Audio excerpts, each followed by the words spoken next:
السلام علیکم۔ Recording number 2 class matric subject Islamic studies continue ہے۔ مختصر سوالات۔ سوال نمبر 13، عفت و حیا کے متعلق ایک آیت کا اور ایک حدیث کا ترجمہ تحریر کیجیے۔ جواب نمبر 13، عفت و حیا ہیڈنگ آئی کی یہ پیراگراف چینج۔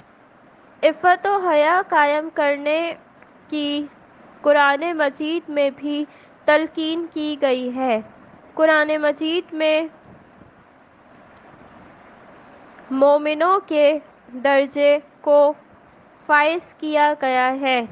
جو لوگ بیہودہ باتوں اور کاموں سے پرہیز کرتے ہیں، قرآن مجید میں ارشاد ہے کہ ترجمہ، پاک باز مسلمان وہ ہیں جو عفت رکھنے والے اور پاک باز ہیں۔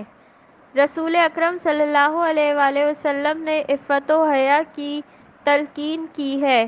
ایک حدیث شریف میں فرمایا گیا، ترجمہ، اللہ حیا کرنے والوں کو پسند فرماتا ہے، پس جو تم میں سے غسل کرے اسے چاہیے کہ وہ پردہ کر لیا کرے۔ سوال نمبر 14، حفظال فضول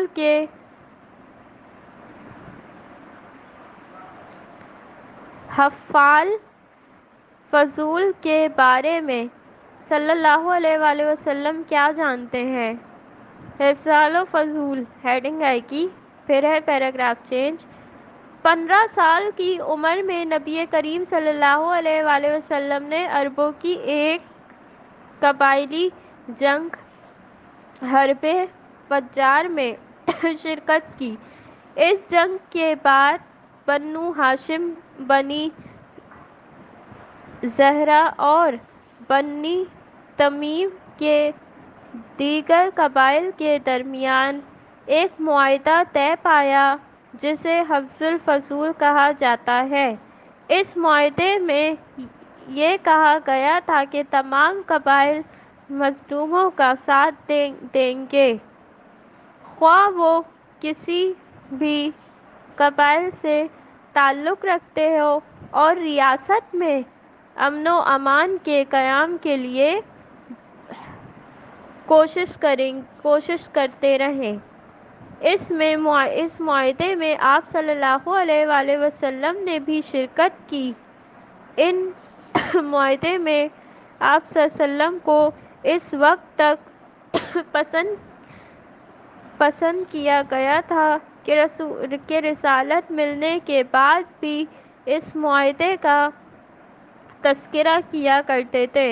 اس معاہدے کا مقصد عربوں کے قبائل میں باہمی اتحاد، محبت و ہمدردی قائم کرنا تھا۔ سوال نمبر 15، اسلام کے بنیادی ارکان تحریر کیجیے۔ جواب نمبر 14، اسلام کے بنیادی ارکان: نمبر 1، کلمہ شہادت۔ نمبر 2، نماز۔ پوائنٹ نمبر 1 ہے کلمہ طیب۔ پوائنٹ نمبر 2، نماز۔ پوائنٹ نمبر 3، روزہ۔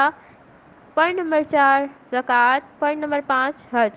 سوال نمبر 16، شرک سے پیدا ہونے والی خرابیاں تحریر کیجیے۔ جواب نمبر 16، شرک سے پیدا ہونے والی خرابیاں، پیراگراف چینج۔ نمبر 1،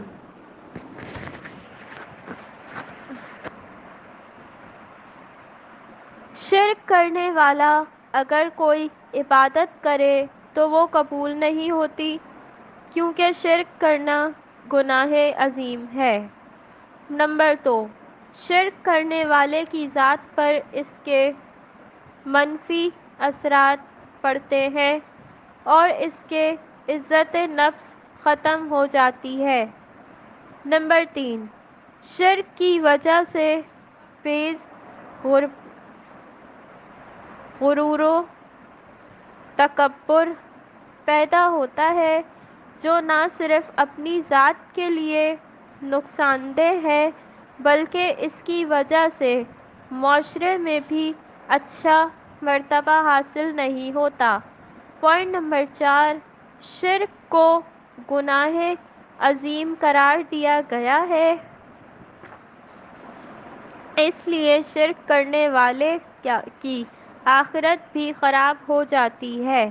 نمبر 5، شرک کرنے سے اندرونی اطمینان نہیں ہوتا۔ شرک کرنے والا ہمیشہ بے چینی اور انتشار میں مبتلا رہتا ہے۔ سوال نمبر 17، ایک سچا مسلمان بننے کے لیے کن چیزوں پر ایمان لانا ضروری ہے؟ جواب نمبر 17، نمبر 1 توحید، نمبر 2 رسالت، نمبر 3 آخرت، نمبر 4 ختم نبوت، نمبر 5 جزا و سزا۔ سوال نمبر 18، حضرت عیسیٰ علیہ السلام کے معجزات تحریر کیجیے۔ جواب نمبر 18، حضرت عیسیٰ علیہ السلام کے معجزات۔ Paragraph change. نمبر 1، اللہ تعالیٰ کے حکم سے مردوں کو زندہ کر دینا۔ نمبر 2، اللہ تعالیٰ کے حکم سے کوڑ کے مریضوں کو اچھا کر دینا۔ نمبر 3، اللہ تعالیٰ کے حکم سے تھوڑے کھانے کو بڑی تعداد میں لوگوں کی توازی کرنا۔ سوال نمبر 19، متقی کے اوصاف تحریر کیجیے۔ جواب نمبر 19، متقی کے اوصاف۔ پوائنٹ نمبر 1، پرہیزگار لوگ ہمیشہ اللہ تعالیٰ کا خوف ہمیشہ دل میں رکھتے ہیں، یہ ان کی سب سے اولین اور بنیادی صفت ہوتی ہے۔ نمبر 2، متقین یا پرہیزگار لوگ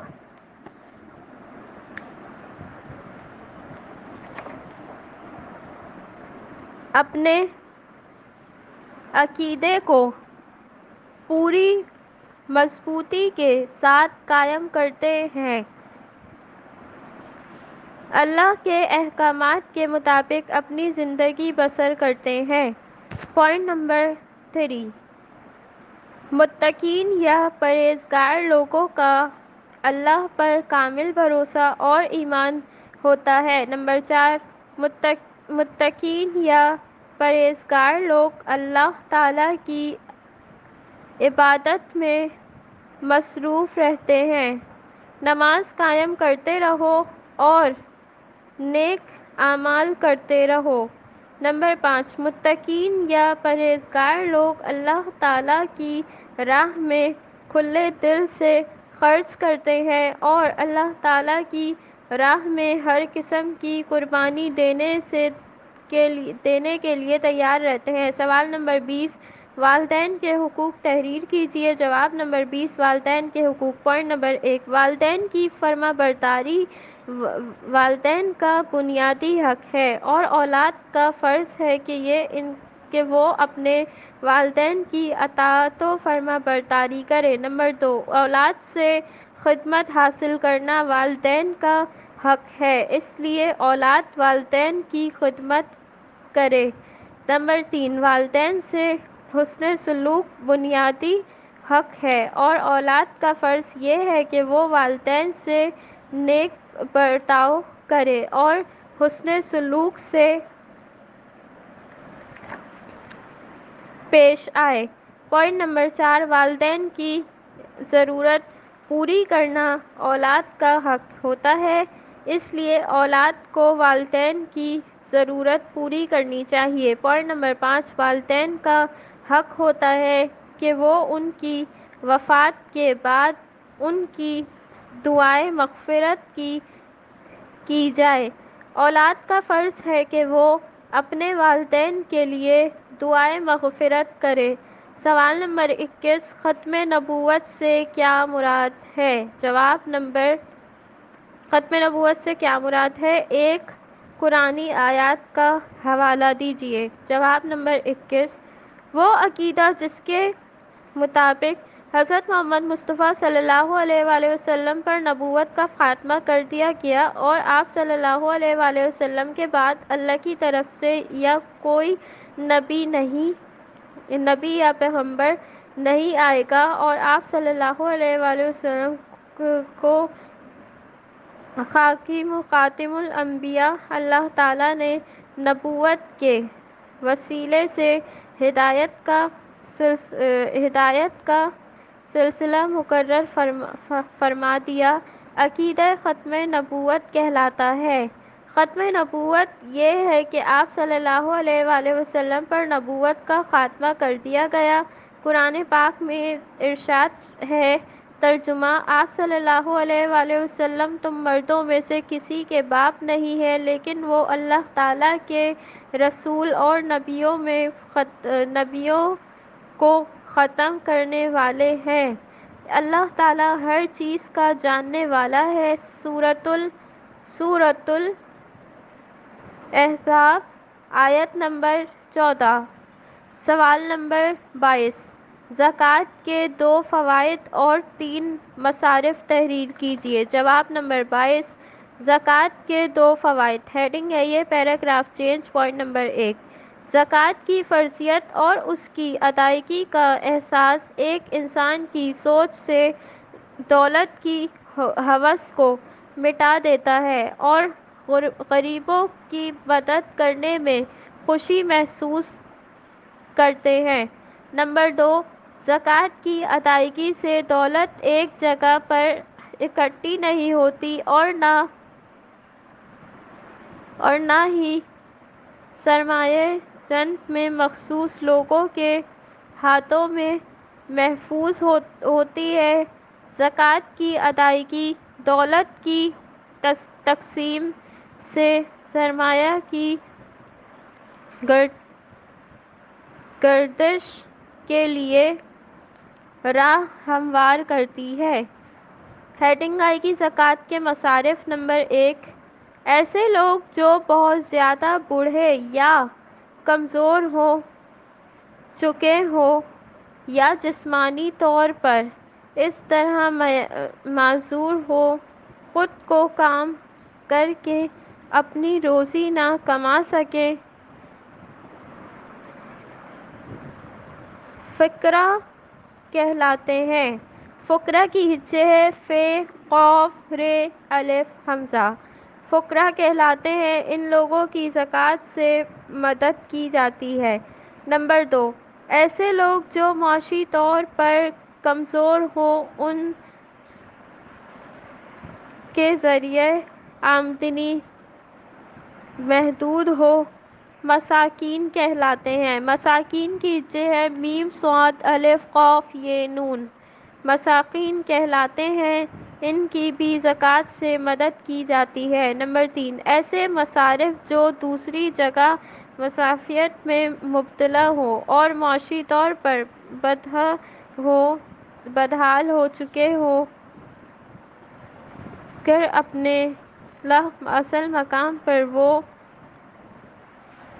کتنے ہی امیر کیوں نہ ہوں، ان کی مدد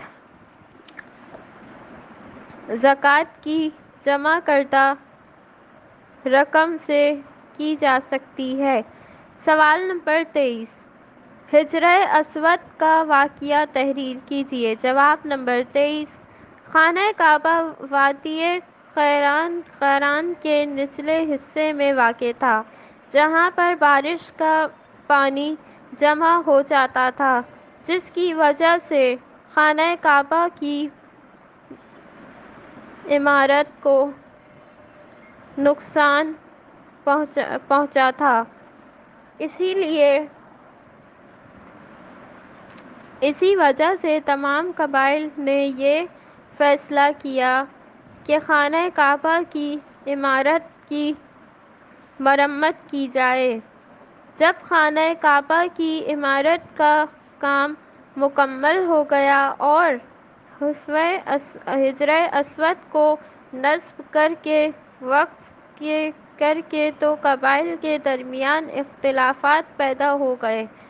تمام قبائل آپس میں لڑنے جھگڑنے لگے۔ آخر کار یہ طے پایا کہ جو شخص کل صبح حرم میں سب سے پہلے داخل ہوگا، اسے ثالث بنا دیا جائے گا۔ حضرت محمد مصطفیٰ صلی اللہ علیہ وآلہ وسلم سب سے پہلے خانہ کعبہ کی حدود میں داخل ہوئے۔ تمام قبائل نے آپ صلی اللہ علیہ وآلہ وسلم کے سامنے حجر اسود کو نصب کرنے کا مسئلہ پیش کیا۔ آپ صلی اللہ علیہ وآلہ وسلم نے ایک چادر منگوائی اور اس پر حجر اسود کو رکھ کر اس مقام تک لے جایا گیا جہاں پر اس نصب کیا جانا تھا۔ پھر آپ صلی اللہ علیہ وآلہ وسلم نے حجر اسود اٹھا کر اس کے مقام پر نصب کر دیا۔ اس طرح آپ صلی اللہ علیہ وآلہ وسلم کی تدبیر سے ایک لڑائی ہوتے ہوئے بچ گئی۔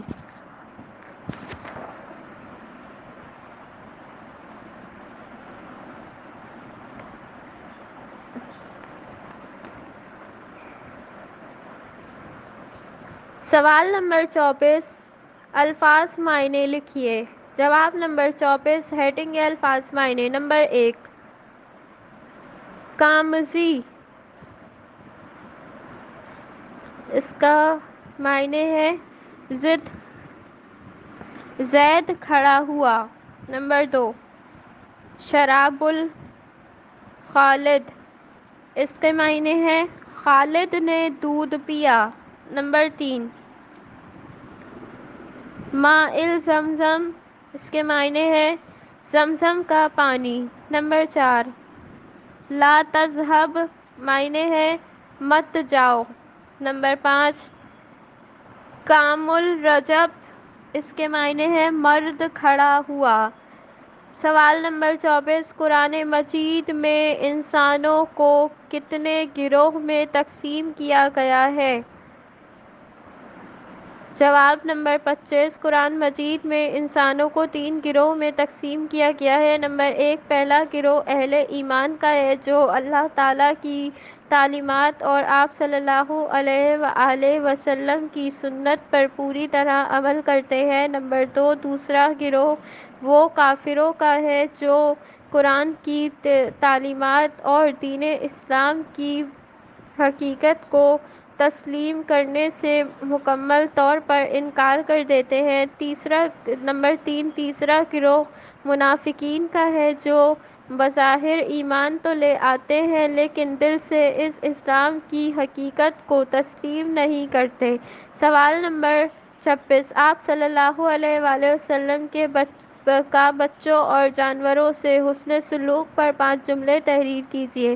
جواب نمبر 26، آپ صلی اللہ علیہ وآلہ وسلم کا بچوں اور جانوروں سے حسن سلوک۔ پوائنٹ نمبر 1، آپ صلی اللہ علیہ وآلہ وسلم بچوں سے نہایتی شفقت سے پیش آتے تھے اور انہیں سلام کرنے میں پہل کرتے تھے۔ نمبر 2، کسی سفر سے واپسی پر آپ صلی اللہ علیہ وآلہ وسلم کو جو بچے ملتے انہیں سواری پر اپنے ساتھ بٹھا کر لے آتے تھے۔ نمبر 3، جب آپ صلی اللہ علیہ وآلہ وسلم کی خدمت فصل کا نیا میوہ پیش کیا جاتا تو کم عمر بچوں کو عنایت فرماتے تھے۔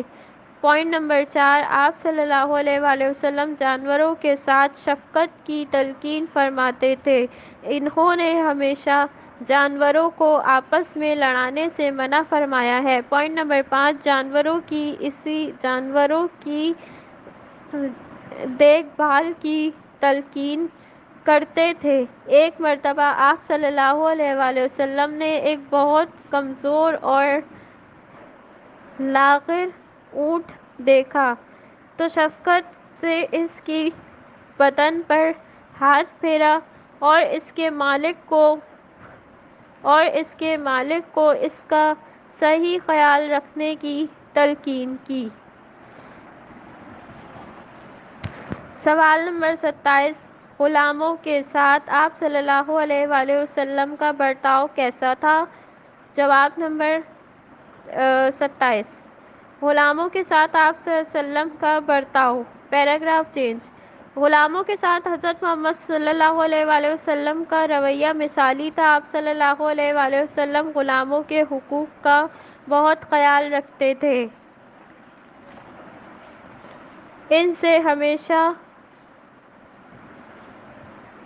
نرمی اور شفقت سے پیش آتے تھے، غلاموں سے ان کے کام کاج کے بارے میں کبھی بات قرض نہیں فرماتے تھے۔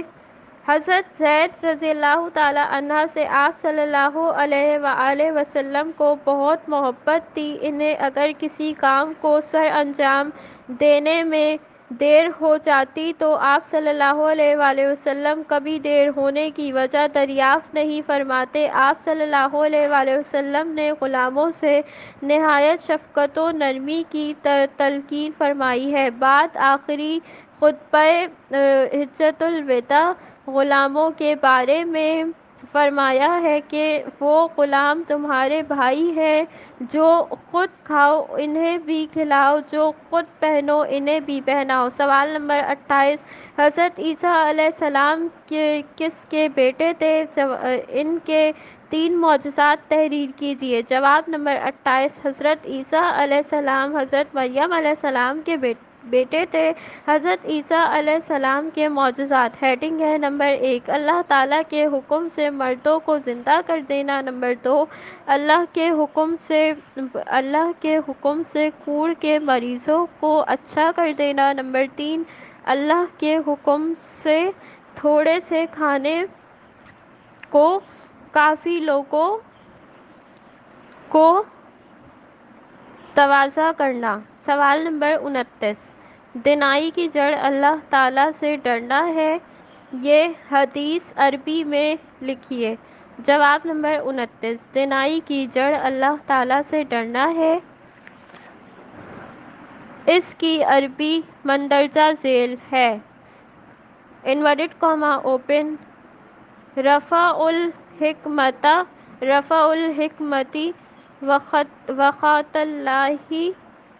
اللہ، inverted comma close full stop. سوال نمبر 30، یہاں پر سوالات کنٹینیو ہے، ریکارڈنگ نمبر 3 سے مختصر سوالات کنٹینیو کیے جائیں گے۔